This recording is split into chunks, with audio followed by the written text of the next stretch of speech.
నమస్తే.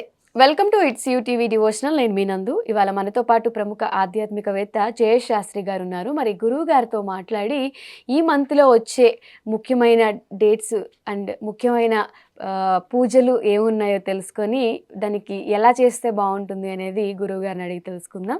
నమస్తే గురువుగారు. నమస్కారం అమ్మా. గురుగారు, ముఖ్యంగా ఆగస్టు మంత్‌లో చాలా పూజలున్నాయి, వ్రతాలున్నాయి. అలానే కృష్ణాష్టమి కూడా ఉంది. సో, ఓవరాల్‌గా అన్ని డౌట్స్ కలిపి ఒక్కొక్క ఎపిసోడ్‌లో అయితే చేద్దాము. ఫస్ట్ అయితే ఈ మంత్‌లో కృష్ణాష్టమి కూడా వస్తుంది కాబట్టి, కృష్ణాష్టమి రోజు ఏం చేయాలి? అసలు మనం కృష్ణ జన్మాష్టమి ఎలా జరుపుకుంటే మంచిది? చాలామంది ఇంటి ముందు ముగ్గులు అవి గూడా వేస్తూ ఉంటారు. కృష్ణుడి పాదాలు పెడుతూ ఉంటారు. దట్ మీన్స్ కృష్ణుడిని ఇంట్లోకి ఆహ్వానిస్తున్నట్టు. సో, దేని గురించి మీరేం చెప్తారు? శ్రీ గురుభ్యో నమ. శ్రీ మహాగణాధిపతి నమ. శ్రీ మహాసరస్వతి నమ. హరి ఓం శ్రీమాత్రే నమ. వసుదేవ సుతం దేవం కంసచానూరమర్దనం దేవకీ పరమానందం కృష్ణం వందే జగద్గురుం. కృష్ణాష్టమి యొక్క విశేష అంశం ఏంటంటే, ముఖ్యంగా శ్రావణ మాసంలో వర్ష ఋతువులో మనకు కృష్ణాష్టమి బహుళపక్షం అష్టమి రోజు రోహిణి నక్షత్రయుక్తంగా ఈ యొక్క కృష్ణాష్టమి జన్మోత్సవం జరుపుతాము. ఈ జన్మోత్సవానికి విశేషంగా సాక్షాత్ మహావిష్ణు స్వరూపము యొక్క స్వరూపమే ఈ దశావతారాల్లో కృష్ణ స్వరూపంగా ఉద్భవించారు. ఈ కృష్ణ స్వరూపంలో మనకు తెలుసుకోవాల్సిన లీలామృతం అని ఉంటుంది. రాముడి యొక్క ధర్మం ఎట్లానో కృష్ణుడి యొక్క తత్వం అటువంటిది అని చెప్పబడింది.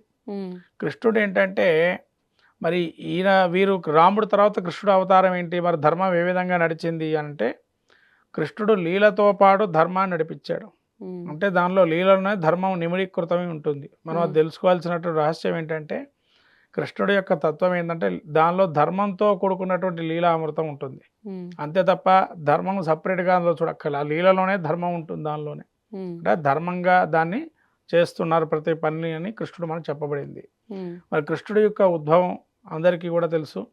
దుష్ట శిక్ష అష్టరక్షణ చేయడానికి శ్రీకృష్ణుల వారు ఉద్భవించి నరకాసురుడు, అక్కడ కంసుడు, పోతన ఇలా అనేక రాక్షసులు, జలంధర, శిశుపాల ఇటువంటి రాక్షసులందరినీ అంతం చేయడానికి ఉద్భవించిన అవతారమే శ్రీకృష్ణ యొక్క జననము. ఈ కృష్ణ జననంలో ఉన్న విశేషం ఏంటంటే, అందరిలా కాకుండా ఒక రహస్యమైనటువంటి, అంటే రాత్రి సమయం, అర్ధరాత్రి సమయంలో శ్రీకృష్ణుల వారు ఉద్భవించడం జరిగింది. అది కూడా ఆ వసుదేవుడు దేవకి ఒక కారాగృహంలో బంధించి కంసుడు ఆ విధంగా అష్టమ గర్భం నిన్ను చంపుతున్న అశరీరమని చెప్పంగానే అష్టమ గర్భం ఎప్పుడొస్తుందా అని చెప్పి కంసుడు ప్రదక్షిణ చేస్తున్న విష్ణుమాయ ఉద్భవించి, ఈ విష్ణుమాయ గర్భంలో జనించిన తర్వాత విష్ణుమాయని చంపేటప్పుడు, ఇదివరకే కృష్ణుడు జన్మించాడు, నీ యొక్క ఇక రాజ్యం కానీ నీవు నాశనానికి సమయం అయిందని చెప్పి విష్ణుమాయ స్వరూపంగా అమ్మవారిని పంపించడం. కృష్ణుడు ఆ విధంగా అలా తెలుసుకున్నటువంటి కంసుడు వెతికిస్తాడు, ఎక్కడా దొరకడు. చివరికి ఆ సాక్షాత్ కృష్ణుడే ఈ యొక్క కంసం చంపడానికి మల్ల యుద్ధం చేయడానికి వచ్చి ఆ యుద్ధ ప్రదర్శనలో, విద్యా ప్రదర్శనలో కృష్ణుడిని మొట్టు పెడతాడు. బలరామకృష్ణులు ఇద్దరు కలిసి కంసుడి యొక్క మల్ల యుద్ధం చేసి. అంటే ఇటువంటి యుద్ధ ప్రక్రియ కానీ, అలానే లీలామృతంలో ఇంకా అనేకం ఉన్నాయి. మనం చెప్పుకునే చాలా కొన్ని.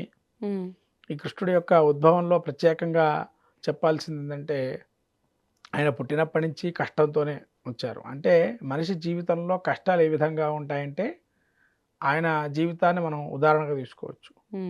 ఎందుకంటే చిన్నప్పటి నుంచి కష్టాలు పడటం వేరు, కొద్ది పెద్ద అయిన తర్వాత కొన్ని వాడు కష్టపడటం వేరు.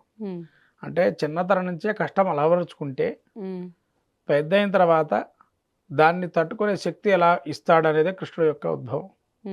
అంటే చిన్నతనం నుంచి ఆయనకి అనేక రాక్షసులను చంపుతూ ఉన్నాడు. చిన్నవాడైనా అంటే దేవుడు ఉన్నాడు అని చూపించడానికి ఒక లీల.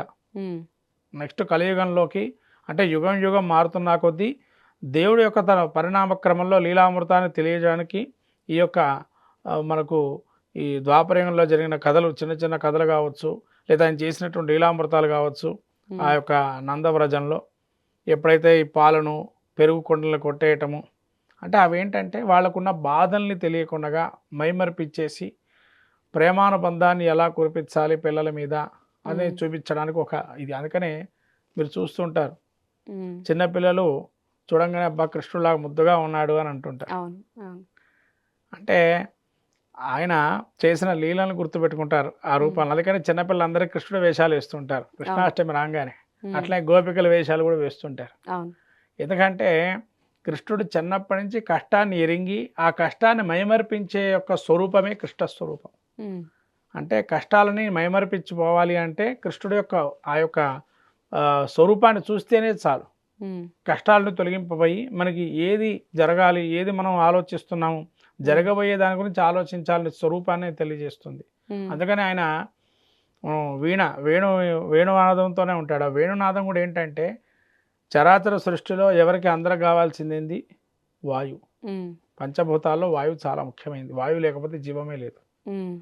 ఆ వేణునాదంతోని వాయు స్వరూపంగా ప్రేమామృతాన్ని కురిపించాడు కృష్ణుడు హ్మ్. వేణునాదంతోని. హ్మ్. అందుకని కృష్ణుడు అంటే అందరికి ఇష్టం. హ్మ్.